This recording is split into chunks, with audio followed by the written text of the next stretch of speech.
Bruxism is the involuntary habit of cleaning or grinding food structured without functional purposes. Symptoms may be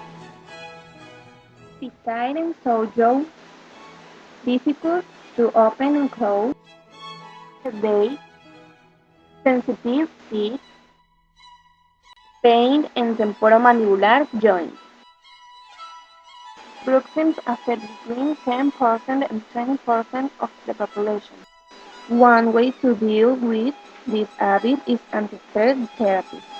There are two types of bruxism, tightening and eccentric, and can be night and day. Usually, the patient is not aware night bruxism problem, and this date comes from persomnia remains alarmed by the noise of the teeth.